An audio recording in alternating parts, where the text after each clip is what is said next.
원장님, 크론 벌레라고 들어보셨어요? 크론 벌레요? 네. 크론 병은 들어봤는데 크론 벌레는 못 들어봤는데. 그게 장을 네. 파먹는데요. 뭐 그런 말이 있더라고요. 예. 그래서 크론 벌레란 무엇이고 원인과 증상이 무엇인가요? 크론 벌레라는 것은 이제 없습니다. 그래서 정확하게 이제 크론 병이라는 것이고, 장 점막이 굉장히 염증이 심해지면서 마치 벌레가 파먹은 듯한 장 모양을 보이기 때문에 그 내시경 사진을 보고 일반 사람들한테 통용되는 얘기인 것 같고, 크론 병에 생기는 이유는 유전적인 영향이 좀 커요. 자기 체질적인 거라고 얘기할 수 있는데, 그런 분들이 환경적인 요인을 만나서 병이 발현되는 크론 병이라고 할 수 있는데, 소화기 점막 전체에 생길 수가 있기 때문에 입부터 위, 십이지장, 소장, 대장, 항문까지 다 병이 생길 수 있는 게 크론병입니다. 주로 크론병은 소장과 대장의 인접부에 가장 염증이 많이 생기고, 염증이 좀 깊어서 장이 뚫리는 천공 같은 것들이 발생하는 경우도 있고요. 항문에 좀 많이 생기면서 치료로 고생하다가 뒤늦게 크론병으로 진단을 받는 분들도 계십니다. 그래서 주로 증상은 염증이 생기면 아프겠죠, 당연히. 그래서 위치마다 다 다를 수가 있고요. 소장에 있으면 배 가운데 쪽이 아플 수가 있겠고, 항문 쪽에 염증이 생기면 항문 주변이 아플 수가 있고, 대장 쪽이면 이쪽 부위에 통증이 좀 생길 수가 있고, 당연히 장에 염증이 생기면 설사, 혈변이 나올 수가 있겠죠. 그리고 우리 장의 중요한 기능이 영양분을 흡수하는 거잖아요. 그러니까 흡수가 잘 안 되기 때문에 체중 감소가 지속적으로 일어날 수가 있겠습니다. 궤양성 대장염과 마치 흡사할 것 같다라는 생각이 드는데요. 어떻게 다르죠?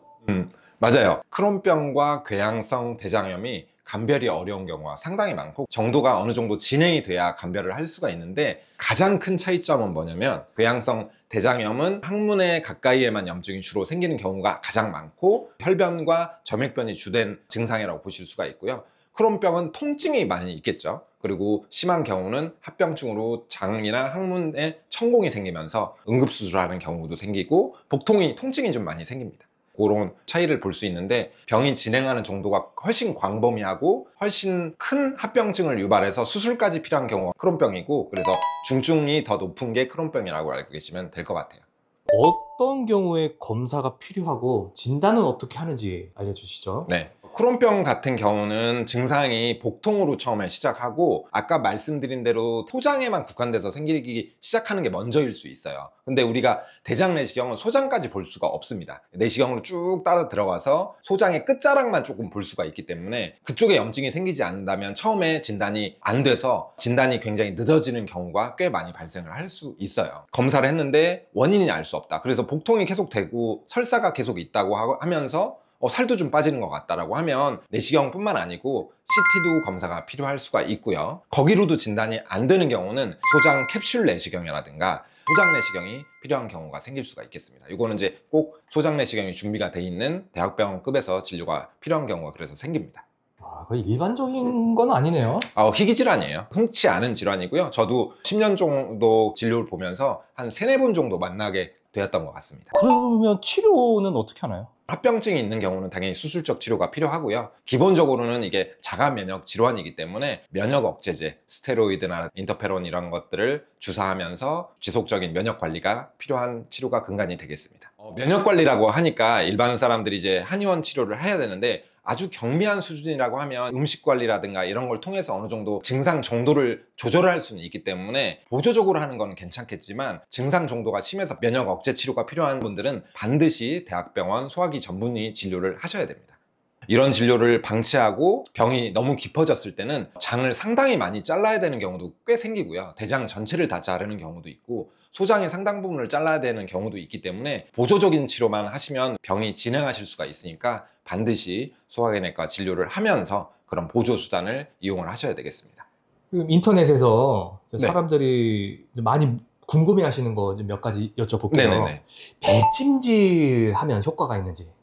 피를 이쪽으로 순환을 시켜서 회복력이 좀 빨라지기는 해요. 근데 주로 효과를 볼 수 있는 건 장 근육이 경련했을 때, 우리가 근육이 뭉치면 찜질해주면 효과를 되게 볼 수 있거든. 근데 이건 근육이 뭉친 통증이 아니기 때문에 도움을 받으실 수가 없고, 통증을 약간 완화시키는 데 도움이 될 수는 있겠습니다. 병 자체를 개선시키는 효과는 발생하지 않습니다. 맞아, 이게 위험해요. 배찜질 했으니까 낫는 거야 라고 착각하시는 분들이 계시니까 굉장히 중요한 말씀 해주셨고요. 자, 그 다음은 구충제를 먹으면 낫는다. 그런 벌레는 그런 벌레.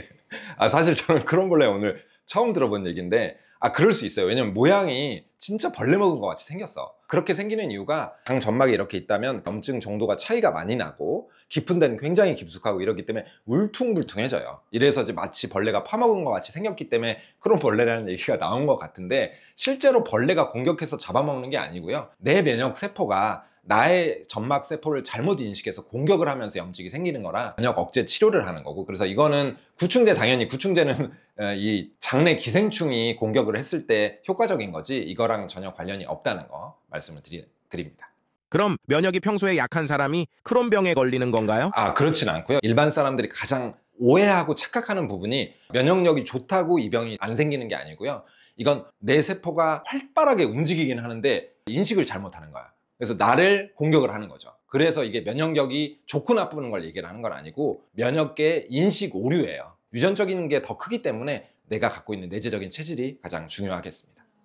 자, 그래서 이제 원장님께서도 10년 넘게 진료 현장에서 수많은 환자분들을 보셨을 텐데 단 3케이스밖에 못 보실 정도로 굉장히 희귀 질환이라고 하셨잖아요. 케이스 소개 한번 부탁드려도 되겠습니까? 크론병이 생겼을 때 어떤 상태의 사진으로 보이는지 한번 소개를 시켜드리겠습니다. 이분 같은 경우는 수개월째 계속 복통과 설사가 있었고 치루가 자꾸 반복적으로 발생해서 항문외과 진료를 보시면서 수술도 몇 번 하셨던 분인데, 복통이 너무 지속돼서 이제 CT랑 내시경을 하러 오셨던 분입니다. 내시경 사진을 보시면 이렇게 매끄러워 보이는 게 정상적인 대장이고요. 이게 대장의 끝자락이에요. 맹장이라고 하죠. 그 옆에 이렇게 튀어나온 부분이 소장의 입구입니다. 이쪽을 타고 들어가 보면 원래 매끄러워야 되는데 벌레 파먹은 것 같이 생겼죠. 이게 이제 염증 때문에 부어있는 부분, 이쪽이 궤양이 있는 부분, 또 울퉁불퉁 부어있는 부분, 벌레가 마치 파먹다 만 것 같이 보이는 소견, 그리고 특히나 소장 말단에만 염증이 있는 이런 게 크론병의 특징일 수 있어요. 여기가 정상 점막이고 여기가 염증이 있는 점막입니다. 그래서 이렇게 염증 부위들이 확연하게 이렇게 차이가 나기 때문에 전형적인 모습이었고 진단하는데 아주 어렵지는 않았습니다. 벌레 먹은 것 같죠? 네, 벌레 먹은 것 같지. 그러면 이분은 어떻게 되셨나요? 바로 이제 대학병원 가서 면역 치료를 해야죠. 아까 말씀드린 대로 자가면역성 질환이 있고 체질적인 부분이기 때문에 면역이 한번 인식이 오류가 생기면 교정이 잘 안 돼요. 그래서 당뇨고혈압 생기면 완치라고는 얘기를 안 하잖아요. 조절을 해서 병의 상태를 안정시키는 것을 목적으로 두는 거지, 이 병도 마찬가지입니다. 주기적인 면역 주사를 통해서 면역 세포들을 안정시켜서 내 장 점막을 공격을 하지 않게 만드는 게 주된 치료고, 그래서 만약에 이거를 이제 좋아졌다고 약을 끊어버리면 다시 활성화가 되면서 염증이 많이 진행하실 수가 있습니다. 두 번째 사례 보여드리겠습니다. 이분은 50세 분이었는데 진단이 좀 어려웠어요. 왜냐면 아무 증상이 없어. 그냥 배만 아프셨어.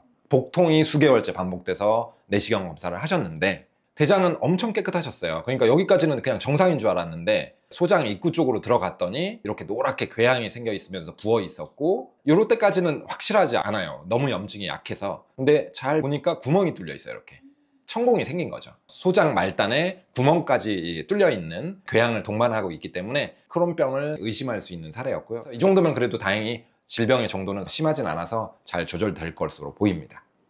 이렇게 두 가지 사례를 말씀드렸고, 크론병과 궤양성 대장암은 원인이 비슷하지만 질병의 깊이가 다르고 범위도 굉장히 다른 병이기 때문에 보통 궤양성 대장암은 가벼운 약물 치료로 조절이 되는 경우가 상당히 많고, 크론병 같은 경우는 그런 면역 주사를 함에도 불구하고 염증 컨트롤이 안 되면서 장천공 같은 합병증 때문에 수술하시는 경우도 많습니다. 일반 의원급에서 크론병을 조절하기는 쉽지 않고요. 꼭 대학병원 진료를 공고하는 부분이고, 궤양성 대장염은 경미한 약물 치료만으로도 조절이 되는 경우가 많아서 의원급에서도 충분히 검사 및 치료가 가능한 병이라고 알고 계시면 되겠습니다.